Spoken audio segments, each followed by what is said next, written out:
Hey, we should be live. We're back. We're working on Green Goblin. Technically, it's Norman Osborn, but nobody cares about him. Just care about him when he's in his fancy mask and flying around on his little glider doodad thing. Just screams, "Look at all the money I have to waste on extravagant ways to travel, because my own two legs aren't good enough." Anyway, so we're down to 224 spells now, or non-land cards for the cards that I don't count as lands for the purposes of Bazaar Baghdad is throwing this one off real hard. Um, to to be accurate while talking about it, but yeah, my land-based mana sources need to be 60, so we have 224 other cards, including mana-producing artifacts and lands that don't produce mana. So, I think we're at the point where I need to start doing sublists and figure out what I have too many of. And I think for Norman, the most important thing is going to be figuring out what cards let me discard cards, because that's going to be all of his setup. So we're going to grab everything that is a discard effect right now. And then figure out, like, which ones I can actually get rid of. Both of you.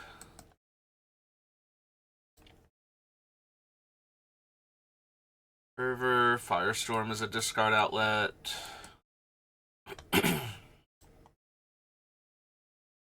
Mind Over Matter and Volrath's Dungeon both are.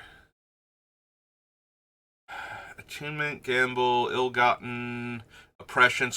Literally everything except for Yawgmoth's Will from Urza's Saga is in here to help me discard and draw. Frantic Searches. I don't consider cycling to be, because that only lets me discard that card specifically, and the cycling cost usually means that I'm not even getting a discount. It's more that it's turning it into a cantrip if I cycle it first.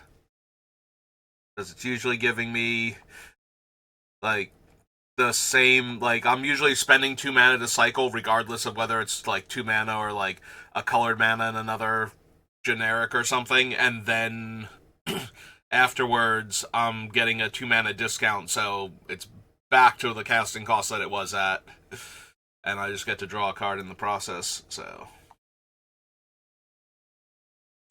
Noxious Vapors is a discard. Psychotug, Zombie Infestation.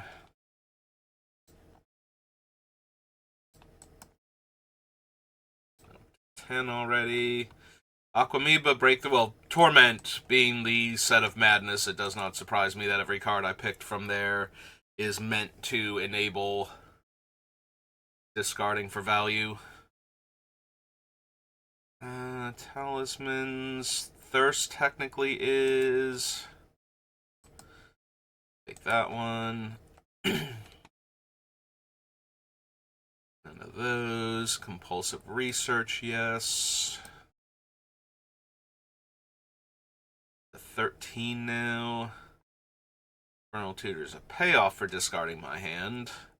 It does not actually enable discarding itself. Profusion, no. Slither Muse, Elsewhere. River Kelpie, no.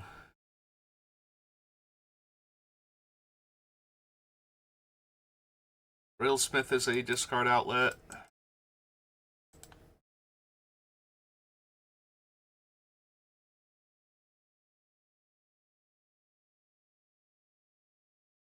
Faithless Looting is... Don't need everything around it, like the top and bottom bases. I just need the thing itself.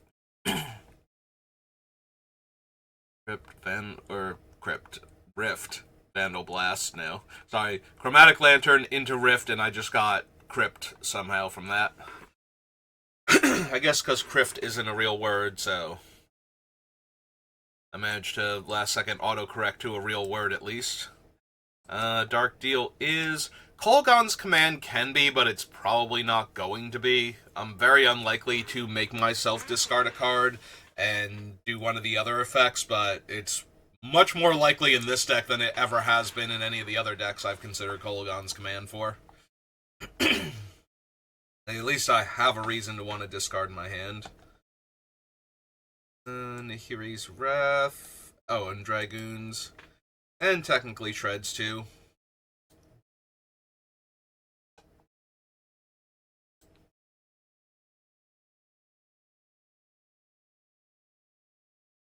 Inspector, Puzzle Nut, Panharmonicon, Cooksmith Genius works.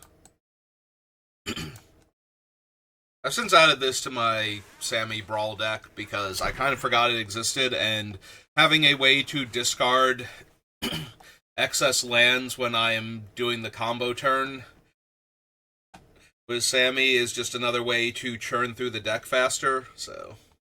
and to make it less likely that I brick and don't win the game on that turn. Archfiend is a discard payoff, as is Curator of Mysteries, and again, I don't consider cycling to be the best thing in this deck. Charter Course is in to enable discard while being a card draw spell. Frenzy, no. Erstwhile, yes.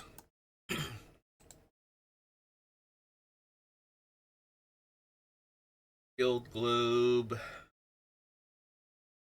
Healy. Dart, no. Conundrum, no. Flipburgy can be the Hornfell, so... oh, oops. The spoils also, so them together.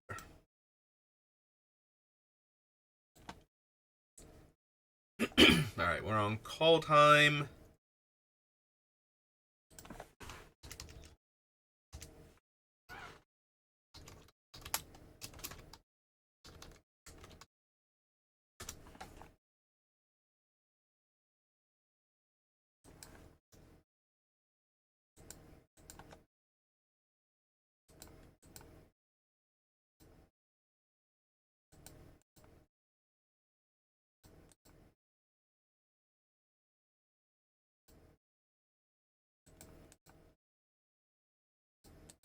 Oops.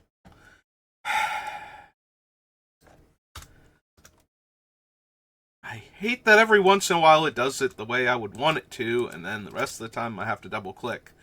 So that way, as soon as I get into a rhythm of double clicking is when it decides, oh, you don't need to double click for this one specifically, then back to it again. Like, come on. Oops. I skipped over Dark Deal there.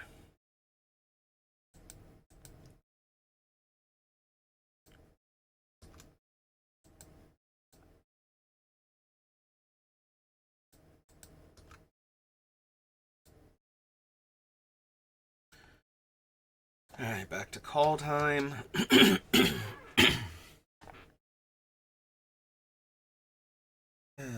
Fervent Mastery, yes. Prismari Command, yes. Solve the equation, not so much. Expected Windfall.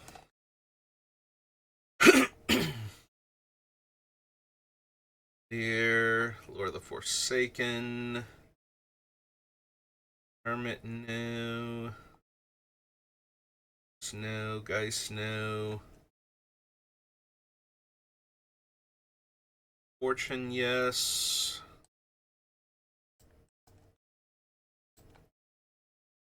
Discovery, yes.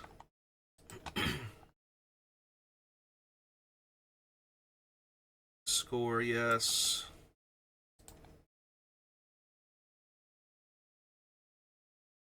Bitter Reunion, yes. And Scrapwork Mutt, yes.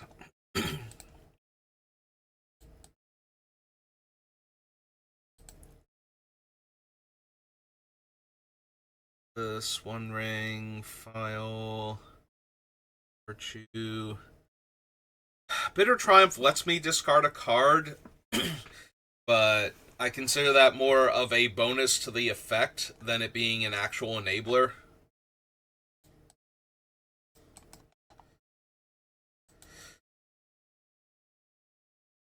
Thorn, yes. Oh, oops. This is Tunnel Grinder, right? Let's keep you two together. Reduce the chances that I have to come back a third time after dropping off all of my discard outlets. Rolf, no. Talent, yes. Rao can be, but he's not in here to be. He is definitely in here to suddenly have all my stuff have Storm. Demonic Console. Torment. Payoffs than anything else. I'm a Flame is a discard.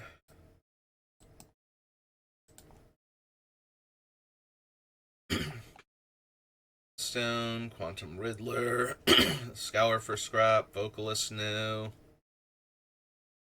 Factoring, Ardent, Alien, no. Other Green Goblin, yes.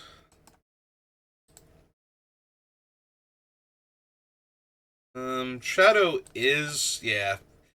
I was gonna say it technically is, because it lets me discard the beginning of my main phase, but yeah, no, it is in here to let me discard on the turn that I'm going to go off, and then let me keep going off after that.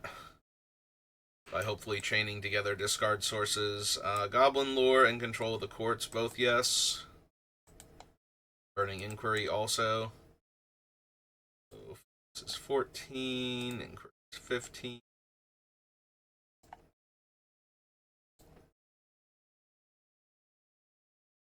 And Garrick's Wake, Alchemist Vial, Archive, Dark Petition, no. No. Those are discard outlets. Psychic Frog is.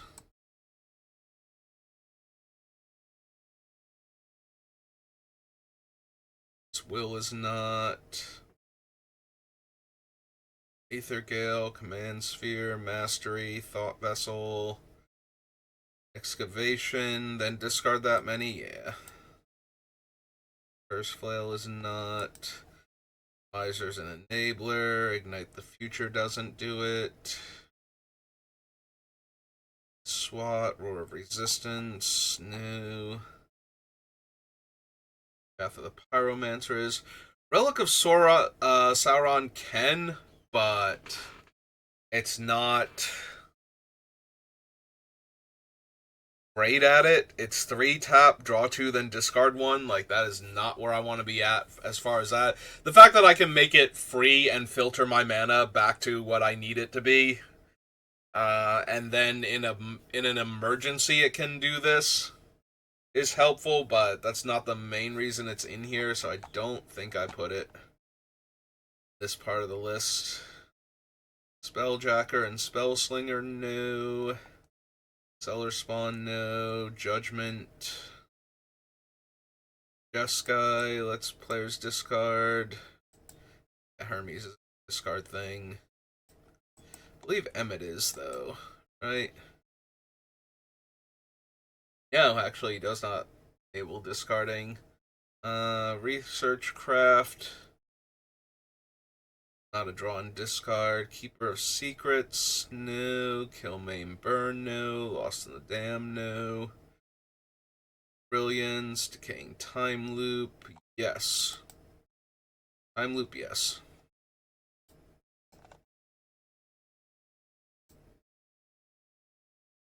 Ending Flux, the Empress of Mars, no. And Pumpkin Bombs, yes.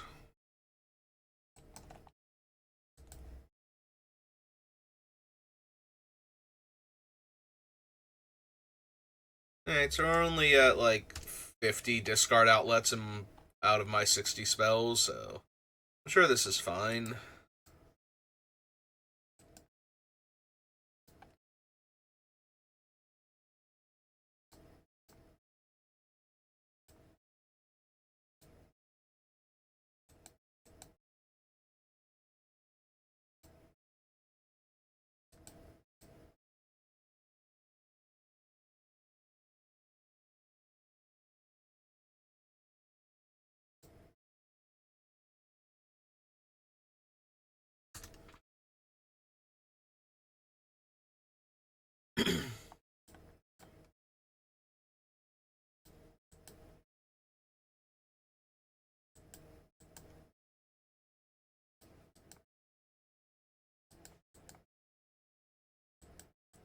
Oops.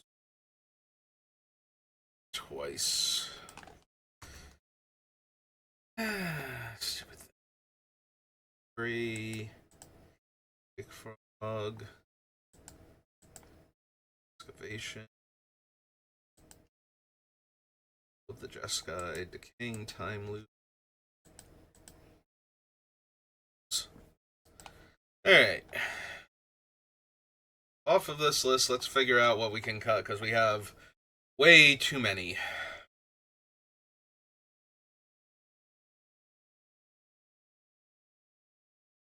Honestly, I'm thinking the ones that give opponents cards to work with can probably go. So, Wheel of Fortune,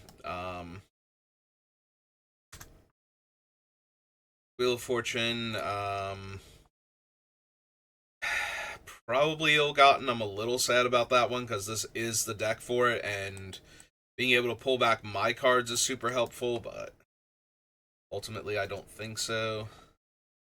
Ball can go. Yeah, just the ones that change up what's in the opponent's hands. So that way, if I'm already starting to go off, then I can't give them different cards to work with and suddenly have them have an answer where they didn't have one before.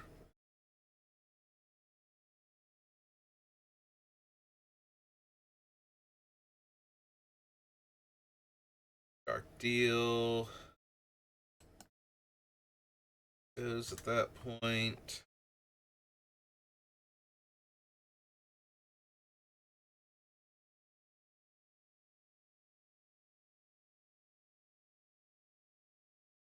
Yeah, Fervent Mastery, I don't have to do that, and it's only one opponent if I want to, so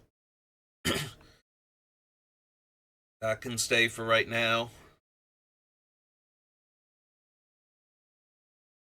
Yeah, the ones where I can stop, where I don't have to let the opponents discard their hand and draw cards can stay, but the ones where they always get to draw the cards, like I think even Burning Inquiry goes, even though it's only one red, which is a little bit of a shame. But it is random, so that can be a bit problematic for me at times. So yeah, Will the Jeskai should also go. We have other things to give our stuff flashback, and it's not that huge a deal.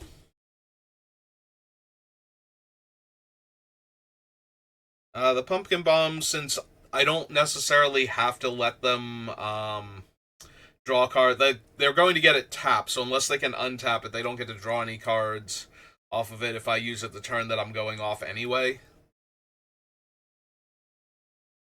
That's probably fine. I also might not bother with it just because. Granted, it is tap once it's in play, so if I cast it on a setup turn, it costs me no mana to do. And it's cheap enough that if it does cost me mana, it's going to be a single red anyway.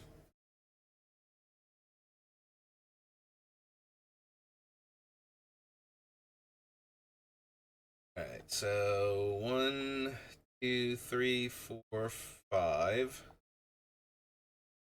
Oh, Wheel of Fortune is 6, right? So I have 6 cards on the list.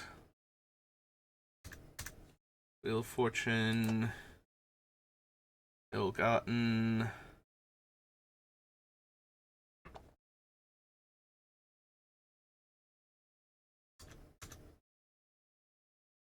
two, Windfalls 3.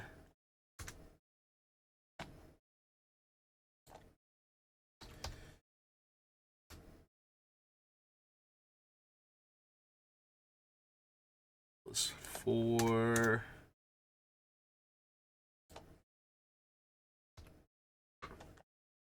Burnings 5.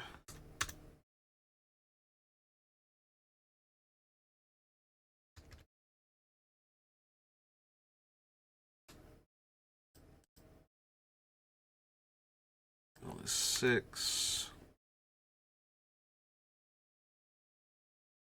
1, 2, 3, 5, 6. I had 7 before. 1, 2, 3, 4, 5, 6. Okay. So 6 cards off the list. This down to 218. That off.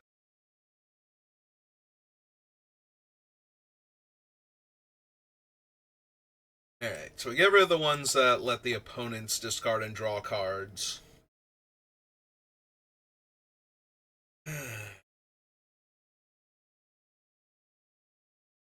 I'm thinking Psychotog because it base costs 3 mana, so it's one of the more expensive ones.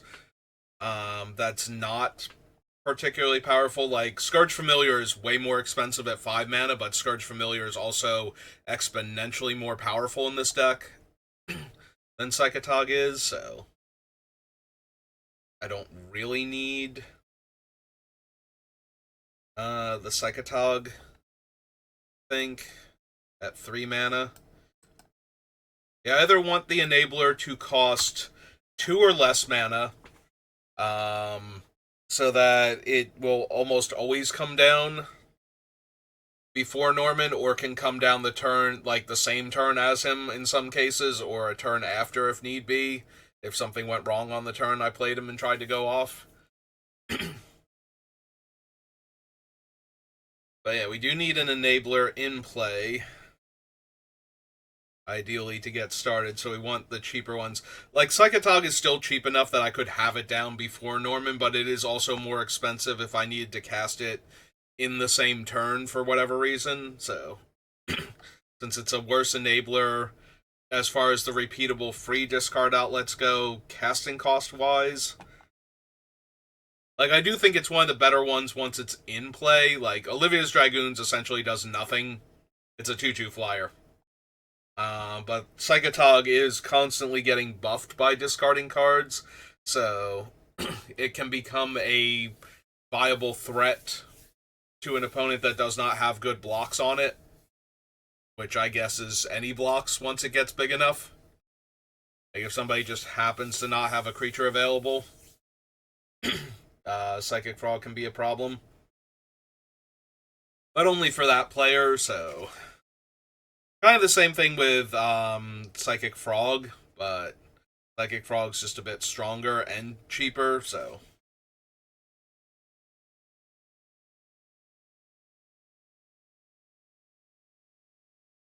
yeah, it's just basically an all-around power crept Psychotog. Psychotog does have the benefit of being able to eat cards from the graveyard for a bonus, so when the creature can't be blocked anyway, the bonus will be bigger on that turn. But Psychic Frog's got way too many other things going for it to not feel like the vastly superior card, if not a strict upgrade.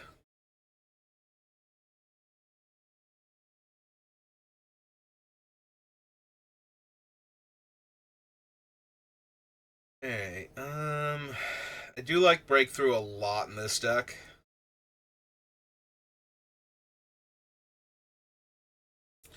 I don't know, maybe the Thirst cards are worse than similar card. So you draw more cards, but you don't get a mana rebate as compared to um, the red ones, where I'm discarding a card to draw some cards, but I also make treasure.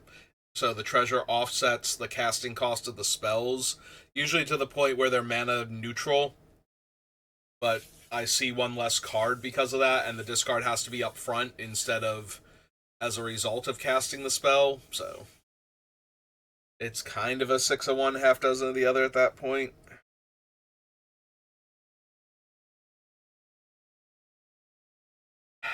Mana neutral or more cards seen.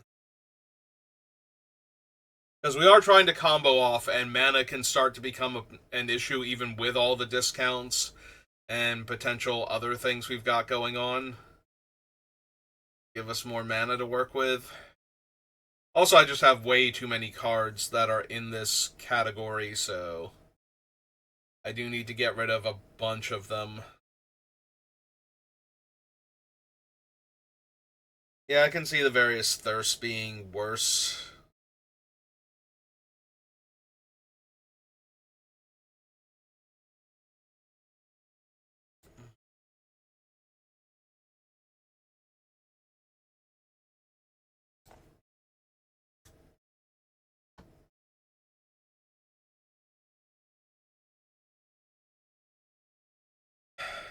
I also think Charter Course is worse, but it's cheaper as a way to get things started.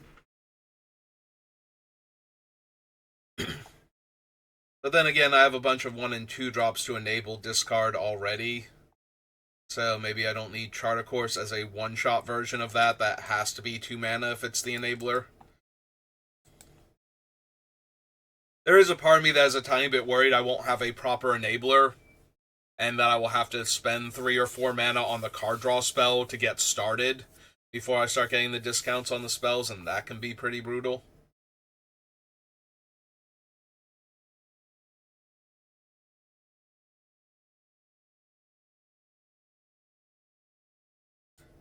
Why 2 mana, draw 2, discard 1 actually has some level of appeal.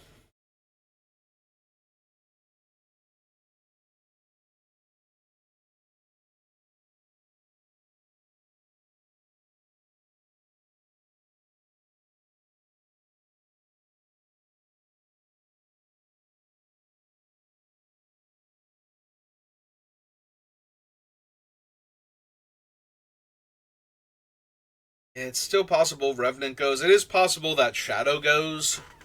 Like, it's a good way to.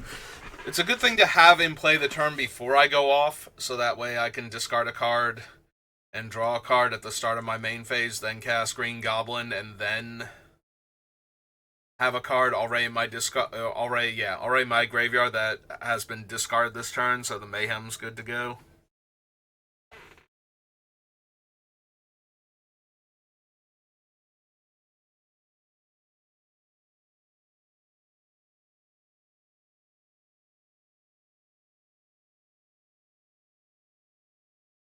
I wonder if Ancient Excavation isn't worse because there are a bunch of cards that reward me for going empty-handed in this deck, if only temporarily. So having a card that lets me draw equal to my current cards in hand is probably a bit weaker, even if it has a built-in discard outlet. That gets it back to 4 mana, but at least I get an extra card in hand to then discard to draw that many. I can see cutting it, though. I have so many other cards that are enabling right now that I don't necessarily need this one. Alright, so 1, 2, 3, 4, 5, another 6. Psychotog's 1.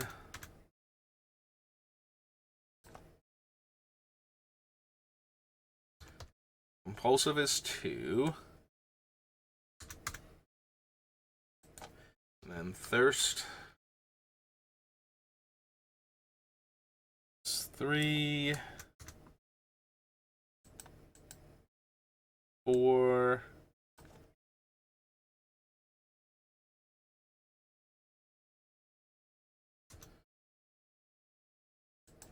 We just did chart, right? I know. Chart is 5. Right, it was compulsive research. I did the one that was in between the two of them, but not the other one. I feel silly now. Then Ancient Excavation. What other ancient cards do I have on this list? Ancient Tomb and Ancient Cellar Spawn. Okay, nope, those all make sense. 1, 2, 3, 4, 5, 6. There's not anything under Psychotog. Alright, so 6 cards off the list. Oops. Brings us down to 112, or 212. I wish it brought us down to 112. That would be awesome. So close to being done. Alright.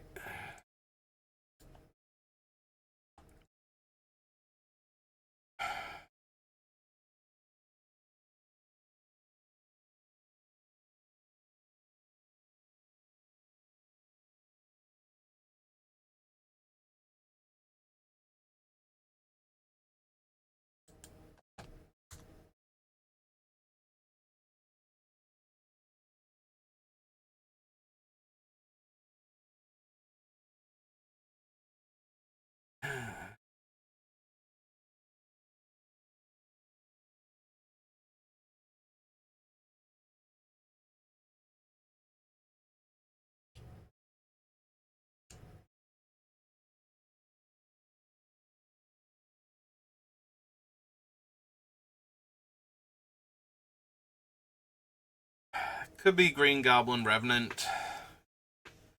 He's very powerful on the turn that I've discarded a whole lot of cards, but he needs to have been in play already and then be able to attack. Yeah, I think I'm asking too much from him.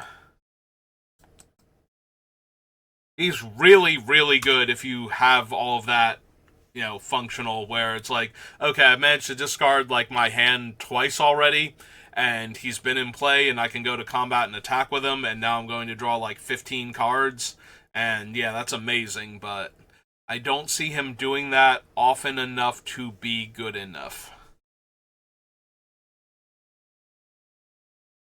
Yeah, Artisan's Talent starts off on the most important one, letting me rummage when I cast non-creatures, and then if I have time to level it up, and the mana, then the other modes get better and help enable the deck even more.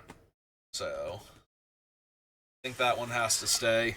The fact that the first mode is the most important one to the deck really helps a lot, and that the other two modes are still relevant to the deck afterwards. I feel like I can discard the Tunnel Grinder, I have better discard my hand and draw that many cards effects on the list. Those being the, not Rebound, the other one, Retrace one from Doctor Who, and the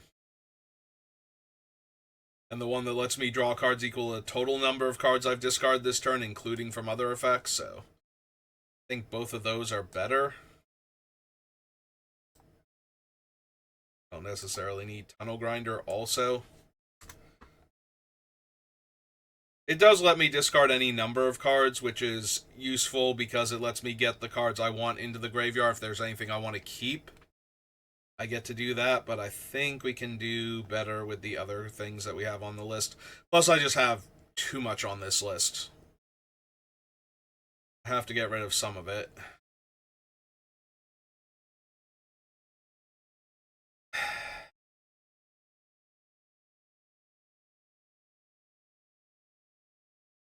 Part of me wants to get rid of Volrath's Dungeon because I don't think it's going to be good enough overall, and then the rest of me is like, but I love the idea of this card in the deck.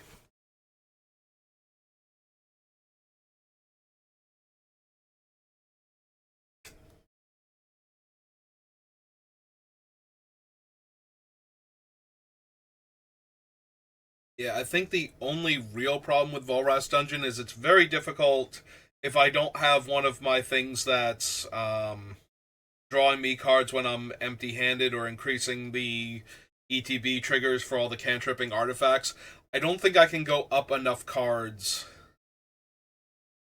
to actually kill somebody. I think I have to have the cards in hand to discard them for other costs to keep drawing and discarding for a lot of things until I get to the point where... But I should still be able to find some cards that I can discard, and then just to get the value off of discarding them. Get another card out of the opponent's hand. But then again, if I'm doing all of that and opponents are putting cards on top of their deck, then I'm already winning, is the issue. If I cast this and it resolves, and I am discarding cards to it, and then casting those cards from the graveyard, and using this as the discard outlet, then if all of that is going exactly according to plan, then nobody can have anything that's going to break up my combo anyway, otherwise they needed to stop this. So the only reason this won me the game is because somebody didn't know what it did and what was about to happen to them if I was allowed to have this card in play. So... Or I won because I cast it and somebody countered it or destroyed it instead of something else, and I lost my enabler, but I had another one somewhere, and then they didn't destroy one of the payoffs because they destroyed the enabler instead, or countered the enabler instead. I'm sad because this is a really powerful card, but this is probably better in some sort of value build for Green Goblin, where I'm just discarding things every turn anyway.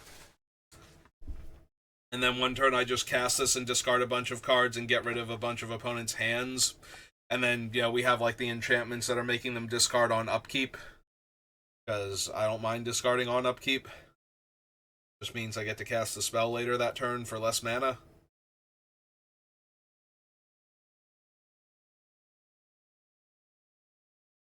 Yeah, Volrath's Dungeon probably has to go.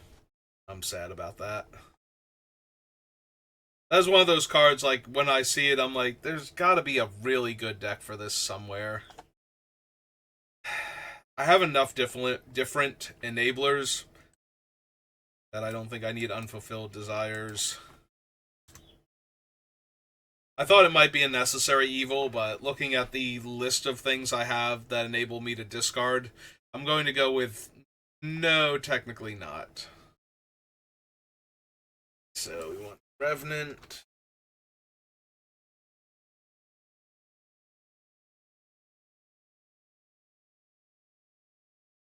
One.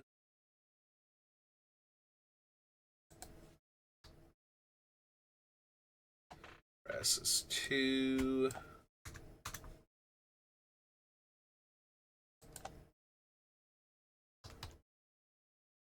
It's 3.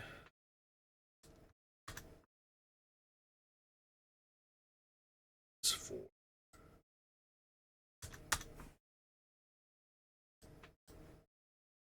Alright. It's down to 208.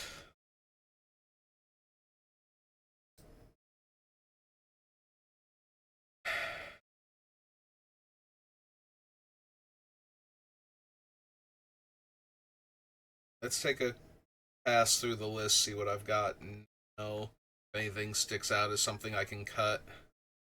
I still need to make some more cuts from the draw and discard pile down there, but discard outlets pile technically, because some of them don't let me draw. Now I'm curious if I can get rid of anything else from up here more readily now.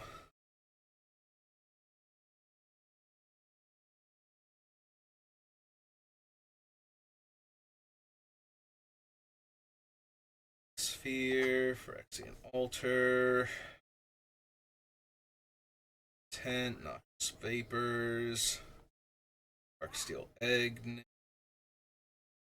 I mean, I might be able to cut some of the cantripping artifacts. That's probably the next list I need to do, is artifacts that draw me a card, or that, artifacts that give me cards and are free with my commander out. Because the more of them I have, the better I'm doing.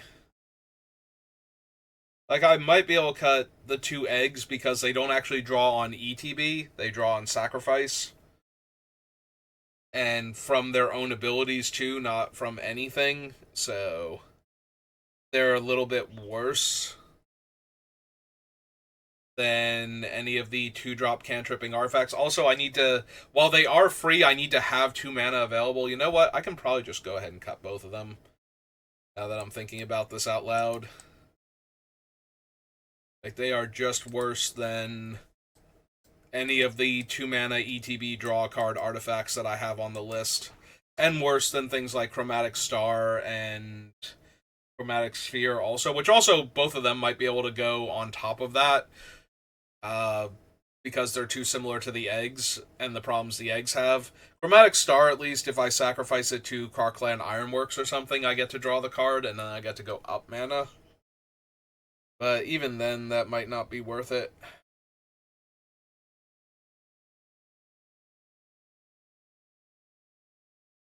Yeah, the eggs can probably go. Or should go. They are going. Not probably, and I think they should, so off they go.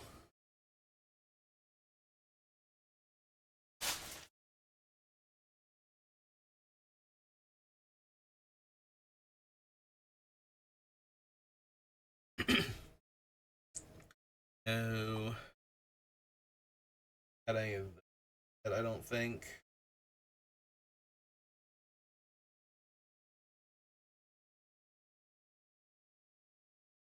You know what? Give me the Chromatic Star and the Chromatic Sphere also.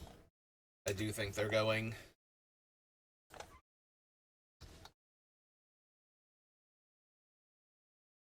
Not lantern. Not cube. Sphere. There we go. That's another 4 cards off the list. Brings us down to 204. Yeah, at this rate, we'll probably be under 200 by the end of the stream, so that'll be good. Make me feel a bit better.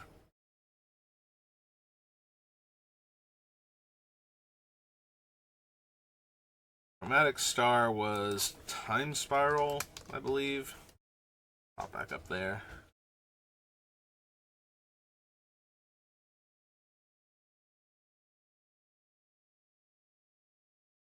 Choose an opponent, draw cards based on how many more cards that player has in hand than I do. That's when it leaves play, so it has to be evoked for 4 mana.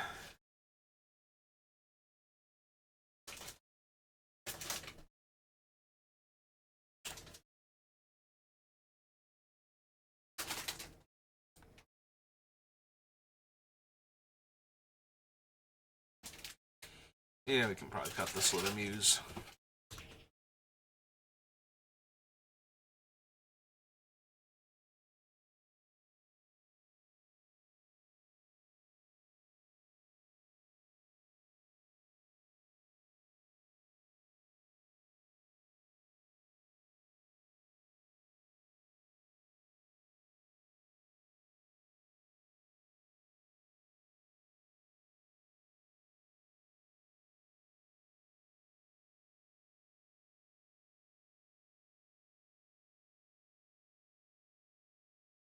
Sorry about all the rustling.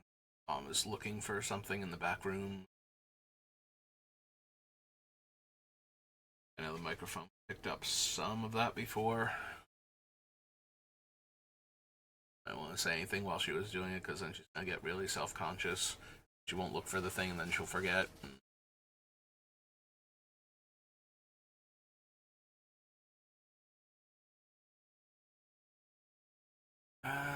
Let's see. I think I still want to keep all of those.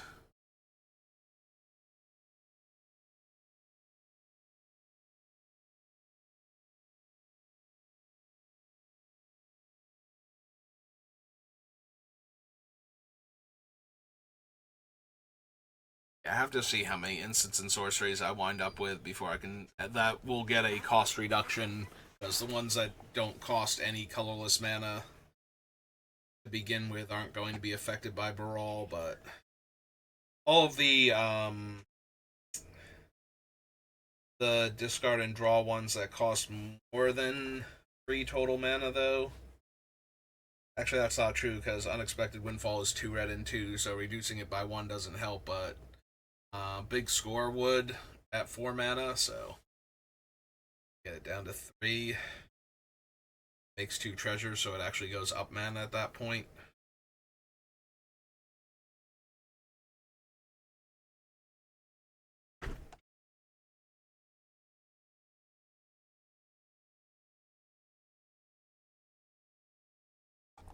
It's possible the Curator goes because I would rather have more room for the card draw. Like, I'm not going to cut, for example, I'm looking at Joy right here, who is one of the ones that lets me draw a card when I'm casting the cantripping artifacts from the graveyard. So I would rather get more draws per thing than get the benefit of scrying before I draw from having discarded it to be able to cast it from the graveyard now for free. And scrying before I draw is nice, but I think I don't have room for all of it, and I would rather have things like Joyra and Panharmonicon and potentially the Quantum Riddler if I can get the rest of the cards out of my hand. So I think we lose the Curator. Just because we're not going to have room for it. Not that it's not a good card, and not that it doesn't do what I want it to in my deck. It's just that I do not have room for it with all of the other things that I have going on right now. So Citadel, Guild Globe, Saheeli stays for right now. So I could see her going. Stays, Skyclave, Spare Supplies. We want Burgie. This is good for mastery.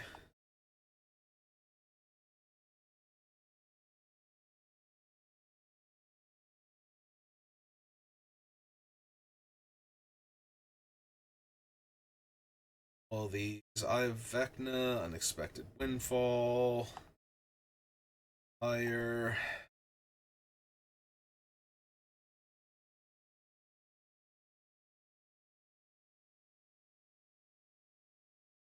It's possible the Lore of the Forsaken goes.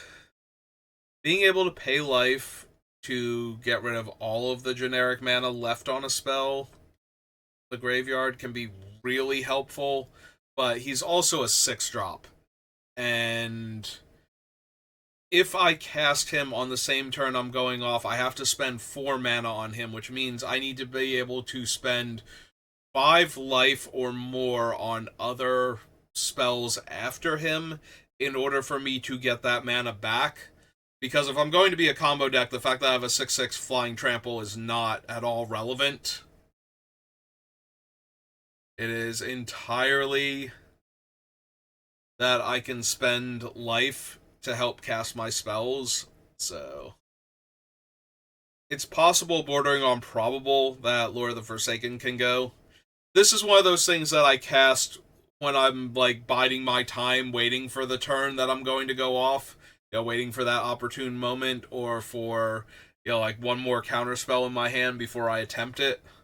This is a thing that I can cast on like one of those turns where it'll be helpful, but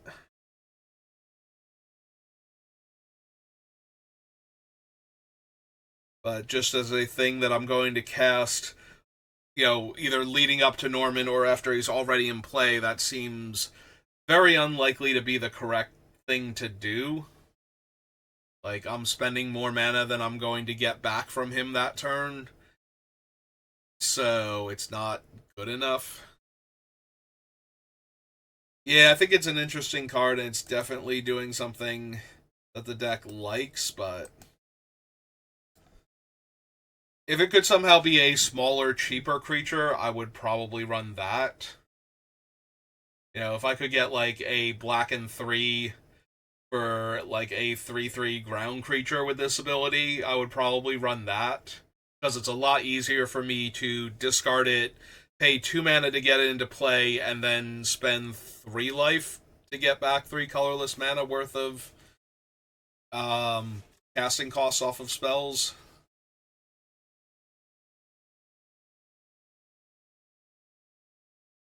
That seems like a more likely outcome than spending minimum 4 mana on this thing.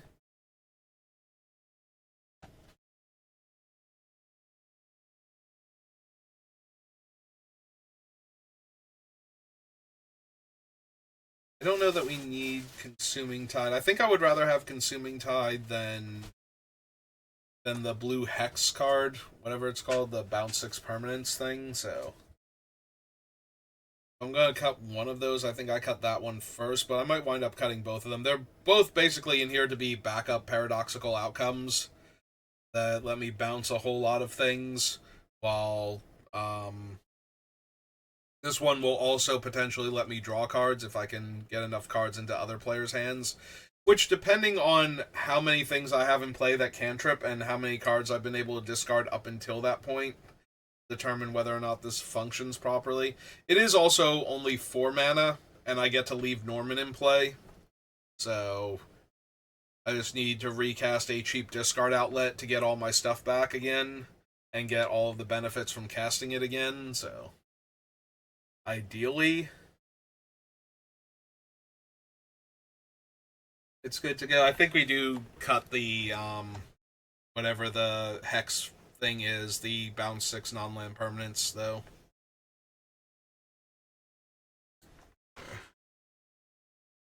Just go down to the commander section while I'm thinking of it and get that off the list. Yeah, Aether Gale. 1, 2, 3, 4. And the 200. Pretty sure we were around Neon Dynasties when I noticed that one card. Yeah. So I had to jump down there and grab the other one. Can't refuse. Big score. Legends is fine for right now. We still have Norman and Joyra and Urza and I think a few other. We have Liar still on the list, so we do have a handful of legends that can tap for mana with this thing in play. And since I'm trying to combo kill people, um, those creatures probably don't need to be able to attack in order for me to win. So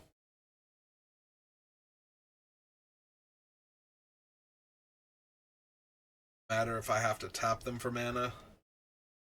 So the fact that I can go up mana on this thing relatively easily with a handful of things in play,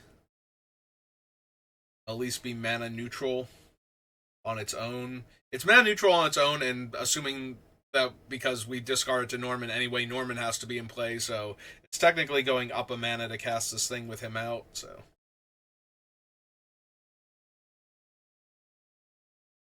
Type of thing that I'm in.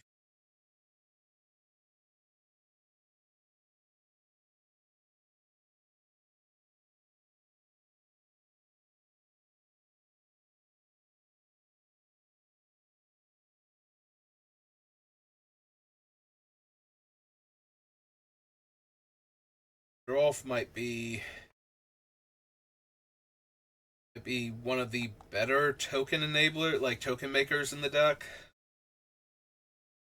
Simply because each token becomes more and more of a threat. Like, at some point in time, the storm value of the token's counters mean that each token I'm creating is going to be lethal unto itself against an opponent. So, it dramatically reduces the number of tokens I need to make. And if I happen to be making them by discarding um, to zombie infestation before casting the spell, then just that much better.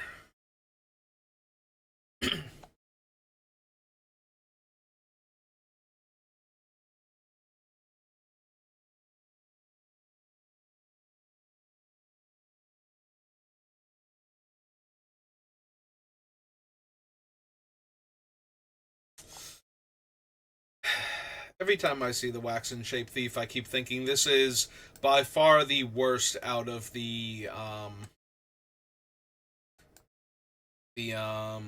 sculpting steel variants. Like, it's always going to cost me 2, and one of those mana is always going to be a blue, barring a few other things. Like, it's always going to cost me a blue mana, whereas at least with Metamorph, I can pay the 2 life, and it can copy creatures also if I need it to, and Sculpting Steel is just going to be 1 mana most of the time, and potentially free the rest of the time. Just like Phyrexian Metamorph. So yeah, they both cost 3 mana, one costs 2 life but is more versatile.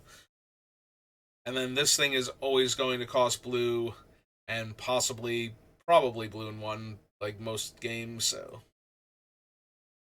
can afford to cut it.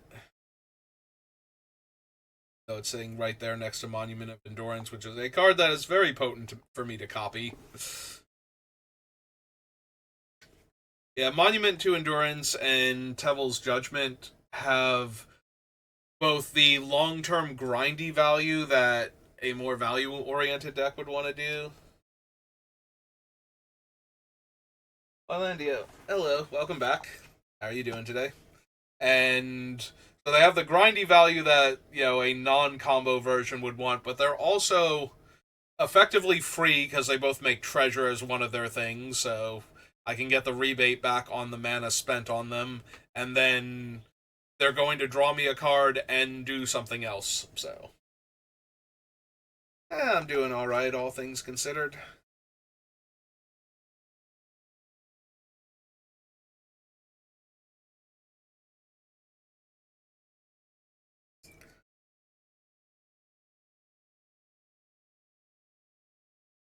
No, I'm fine.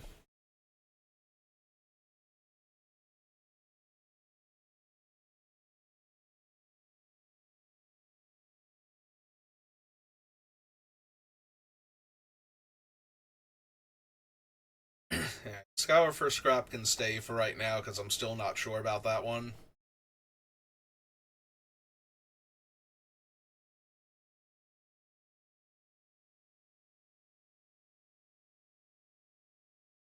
Let's see, we're below 200 now, and we're almost at time, actually. We're just coming up on the hour mark, so.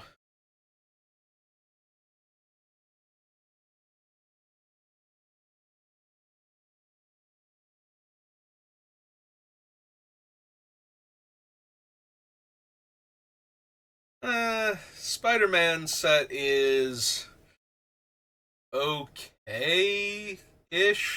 Like, it's it doesn't have enough different things that you can reasonably do in draft. Like, you have to really try hard to do something other than um the white green and web decks or the like black red mayhem decks.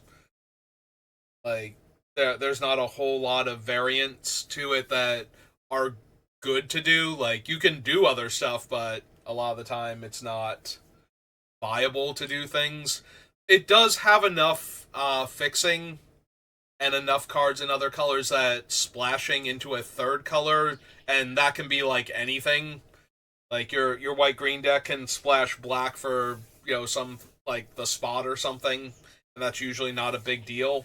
But for the most part, you're very strongly encouraged by the cards in the set to be white green or either black red or black blue for most of the draft. So it's a little disappointing that way.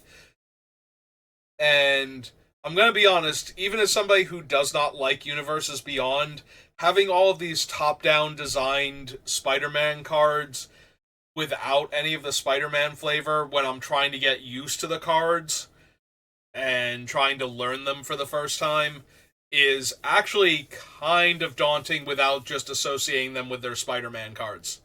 Like, because a lot of the designs only make sense when you know what they were trying to copy in the first place. So, so it's a little awkward that way.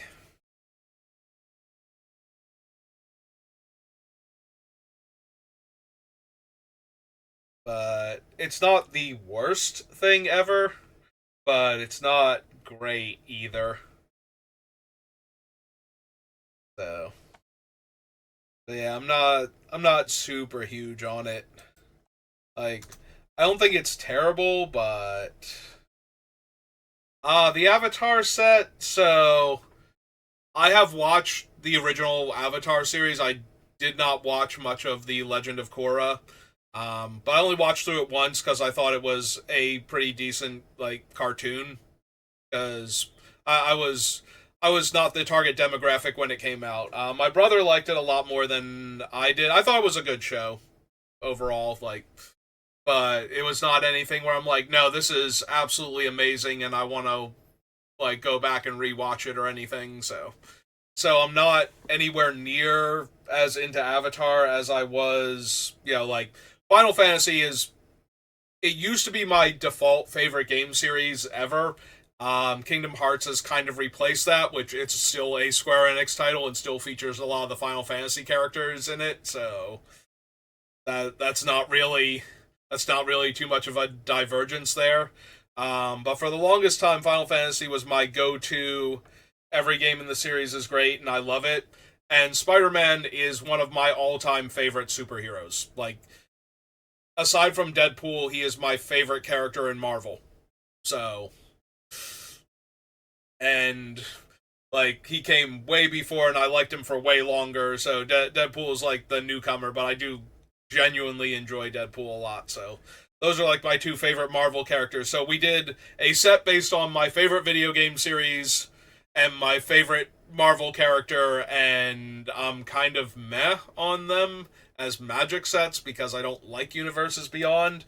So Avatar is even lower at that point because I don't have the connection to that one as strong as I do to the other two properties. So, and like I said, my brother's more into Avatar than I am, and he is even less impressed with Universes Beyond as a thing. So he is He is very sarcastically excited for the Avatar set.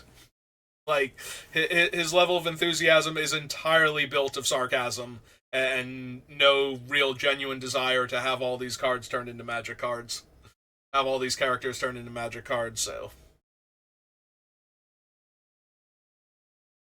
And I am not thrilled about next year with 4 Universes Beyond sets. Uh, and 7 Magic sets total. Like, I was upset that there were 6 this year. Like, I think it's way too much product. So I am not looking forward to next year either.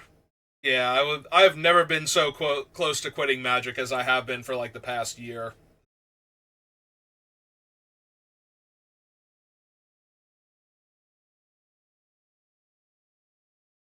Yeah, that's kind of where I'm at with sets.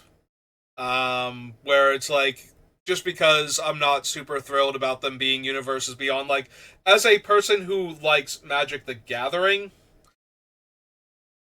I can I don't need the flavor to be great for me to like a card or anything. So, like, I like Norman Osborn Green Goblin's design. I think the game text on Green Goblin is so powerful and interesting that it makes me want to build a commander deck around him. But if we had actually gotten a set that just had like that weird mad scientist and Fleam as a card in it, I would still be building this commander deck and I would still be excited about building it. Like, it did not need to be the Spider-Man villain in order for me to get hyped for it. So a lot of the times when the sets come out, like, if the set plays well, Final Fantasy played very well in Limited, so I do still really like the set because of that.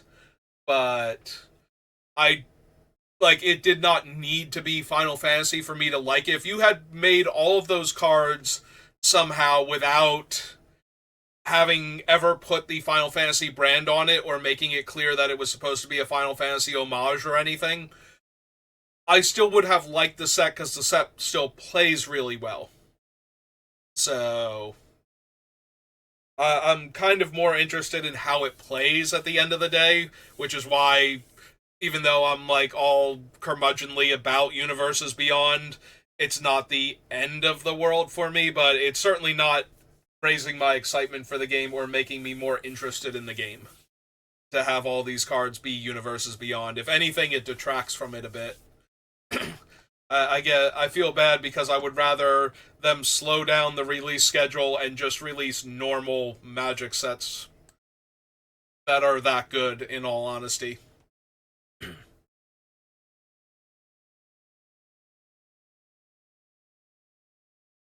Hey, well, we got under 200, so I feel accomplished, and we're at the hour mark, so I think I'm gonna call it there for right now. I'll be back on in a little while, doing more of the pick two drafts for Omen Path, Spider-Man.